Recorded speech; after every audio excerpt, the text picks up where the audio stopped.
Alcon Entertainment яке аз ширкатҳои бонуфузи синамогароии амрикоӣ мебошад, ки соли 1997 аз ҷониби продюсерони бо ҳамдӯст Бредерик Ҷонсон ва Эндрю Касов дар ҳуҷраи хурдакаки иҷроавӣ дар шаҳри Ню-Йорк таъсис ёфтааст. Дӯстон Ҷонсон ва Касов бо дастгирии якдигар тӯли 3 сол кӯшиш карданд, ки бо таъсиси студия дар истеҳсоли филмҳо муваффақ шаванд, аммо филми нахустини таҳия намудаашон дар соли 1999 натиҷа надод.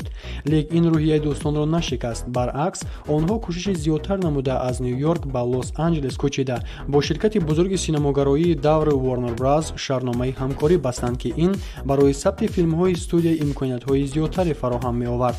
Бинои аввалини Alcon Entertainment як ҳуҷраи хурде буд, ки дар он танҳо 2 асосгузораш ҷой гирифта метавонистанд. Бо вуҷуди нокомӣ дар филми аввал, филми дуюми ширкат умеди барбодрафтаро ба ояндаи дурахшон баргардонд. Филми оилавии Сангеман Скип дар соли 2000 ба ширкат муваффақияти ниҳоятдараҷа бо харҷи $6 миллион даромади қариб $36 миллион ба даст овард. Ҳамин тавр дар дунёи филмофарӣ боз як ситораи рахшони сербинанда падидор гардид. муассисони ширкат Ҷонсон ва Касов бо намояндагӣ ва бо шарофати малакаҳои тиҷоратии худ ҳамроҳи Warner Bros. Ба осонӣ забони муштарак пайдо карда, оиди тарғибу расонавӣ намудани филмҳо шаҳрномаи 5 сола бастанд.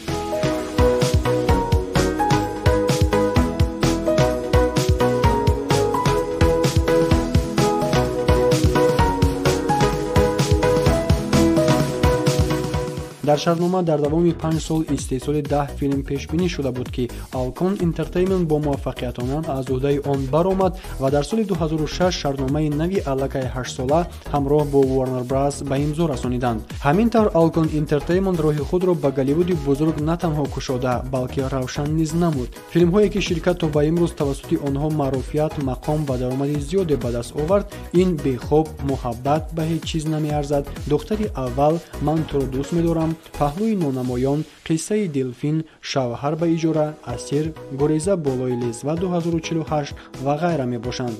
махсусан филми Гуреза болои лезва 2048 дар соли 2017 ба нафъи ширкат бо харҷи $150 миллион, $260 миллион фоида ва 2 ҷоизаи Оскар овард, ки таваҷҷӯҳи миллиардҳо мухлис ва ширкатҳои дигари муваффақро ба худ ҷалб намуд.